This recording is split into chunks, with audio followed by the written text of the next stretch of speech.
Hey guys, how are you? I am Indresh RC. GDP ये term आपने बहुत बार सुना होगा। एक्चुअल में हर तिमाही में इंडिया की जीडीपी जारी की जाती है, इंडिया की जीडीपी ग्रोथ रेट डिक्लेयर की जाती है।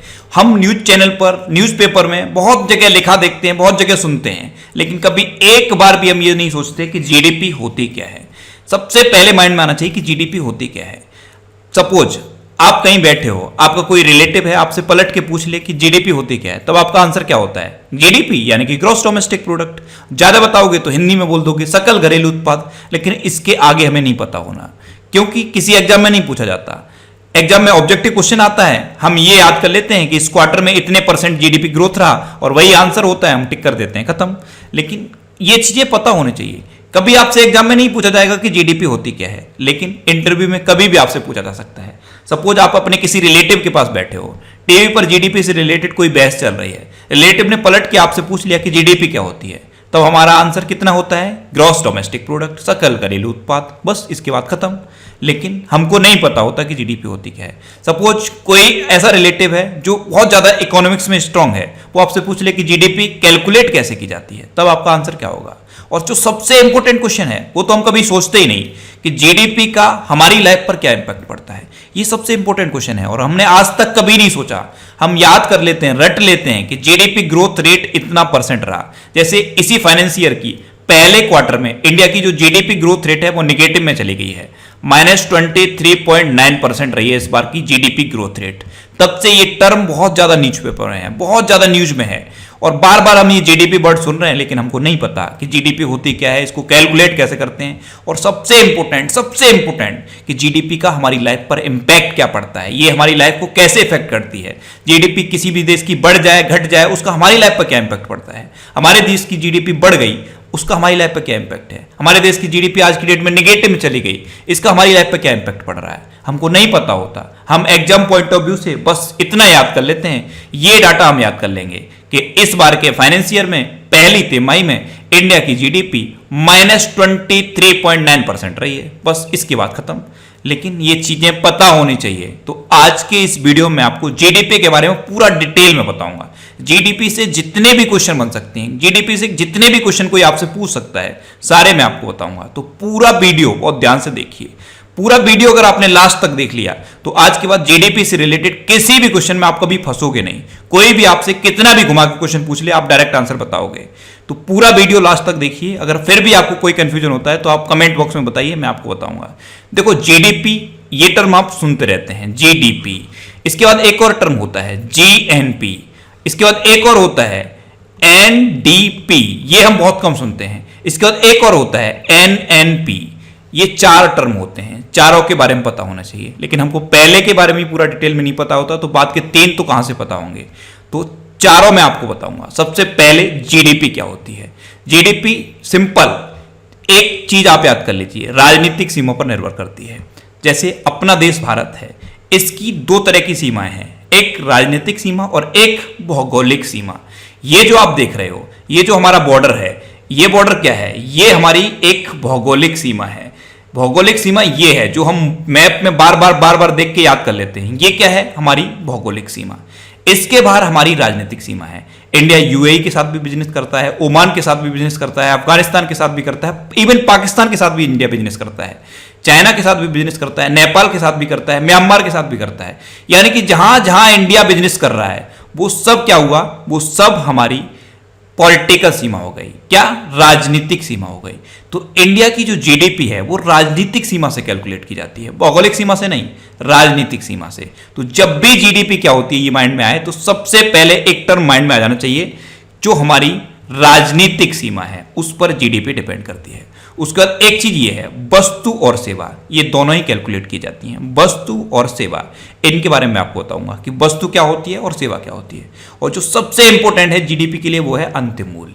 कोई भी वस्तु, कोई भी सेवा, उसका जो अंतिम मूल्य है वही जीडीपी में कैलकुलेट किया जाता है। तो जीडीपी की अगर सिंपल परिभाषा कहें, सिंपल डेफिनेशन, तो किसी भी देश की राजनीतिक सीमा के अंतर्गत एक साल में उत्पादित होने वाली वस्तु और सेवाओं के अंतिम मूल्य को जीडीपी कहते हैं।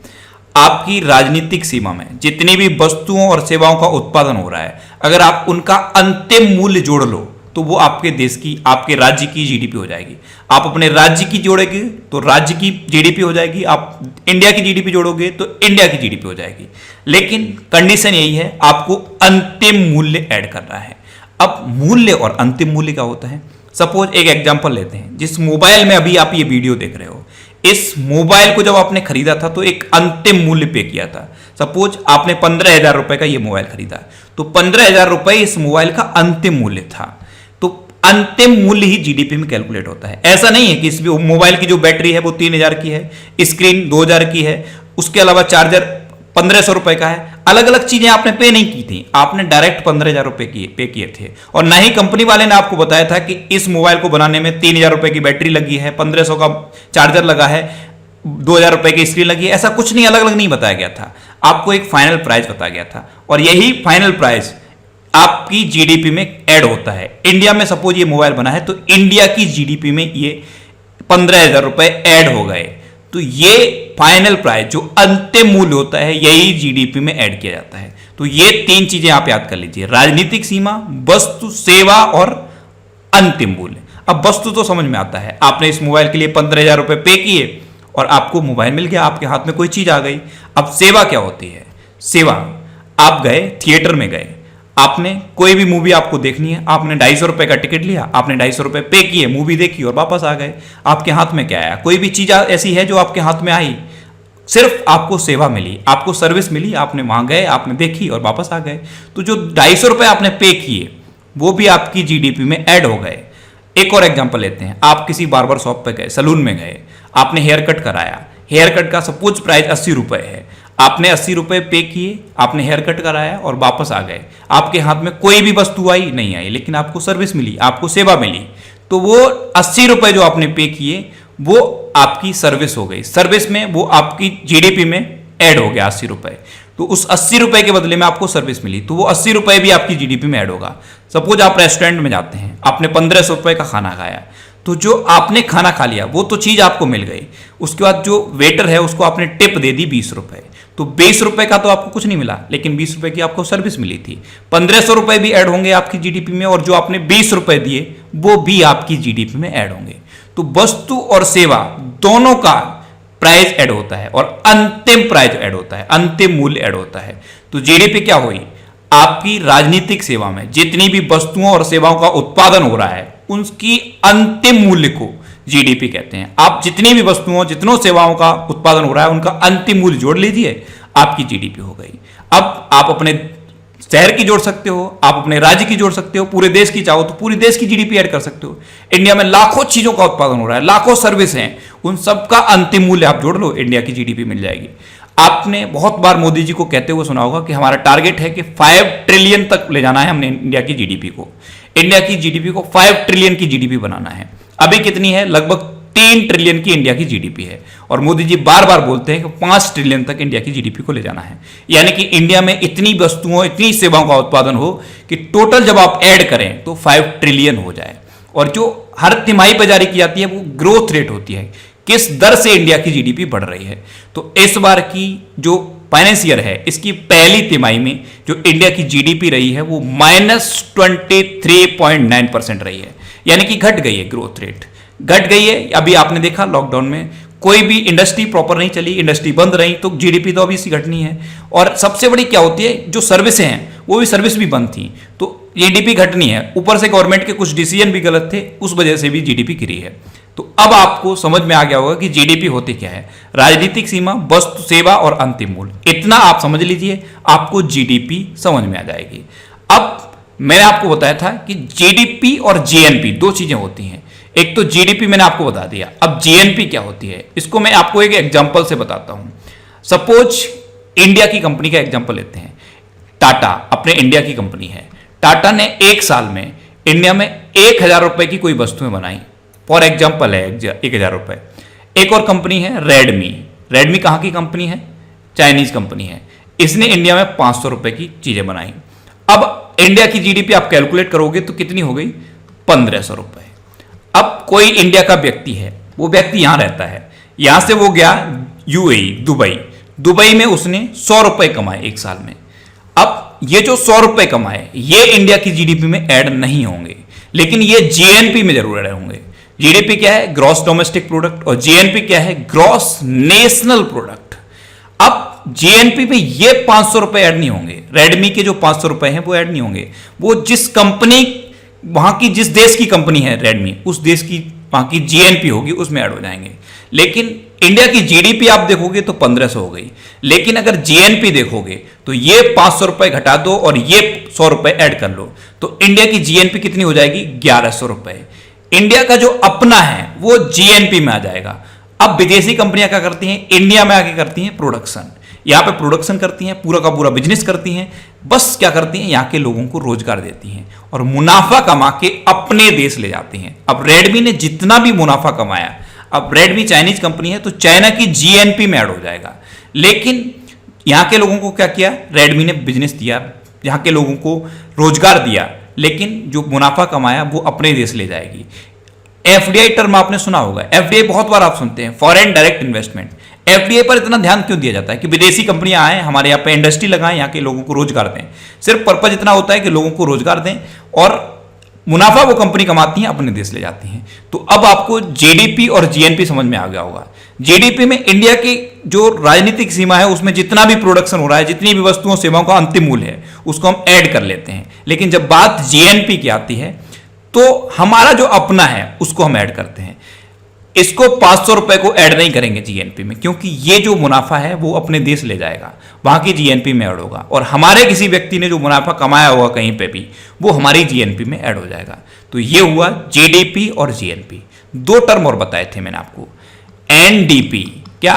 एनडीपी और एनएनपी, ये क्या होते हैं?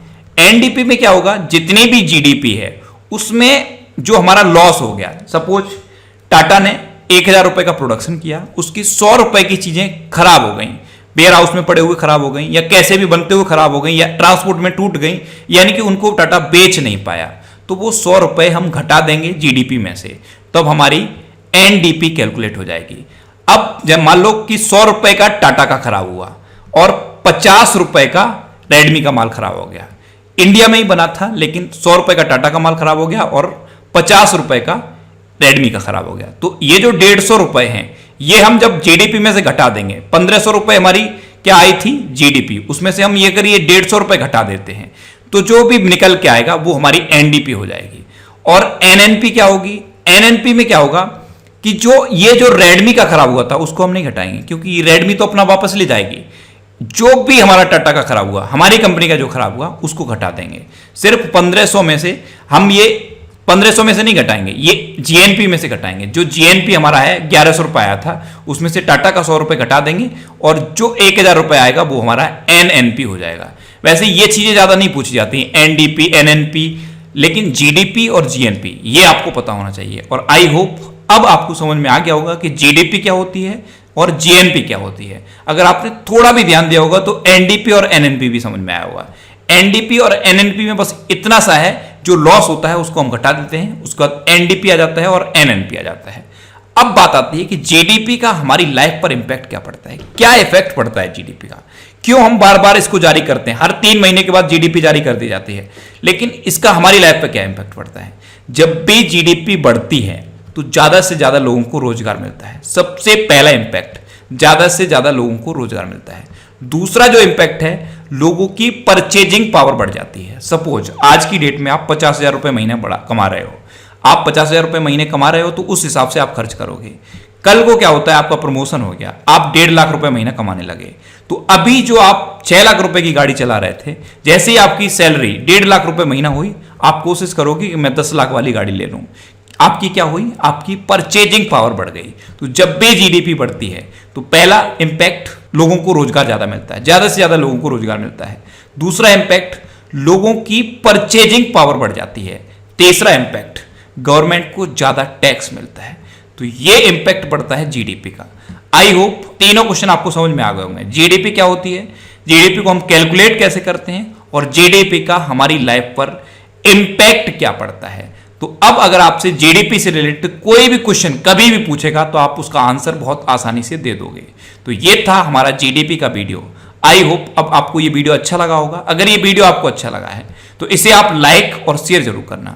और अब भी अगर आपके माइंड में जीडीपी से रिलेटेड कोई भी क्वेश्चन रह गया है तो आप नीचे कमेंट बॉक्स में बताइए, मैं उसका आंसर आपको डेफिनेटली दूंगा। और हाँ, ये वीडियो आप देख रहे हैं फैक्ट स्टडी यूट्यूब चैनल पर।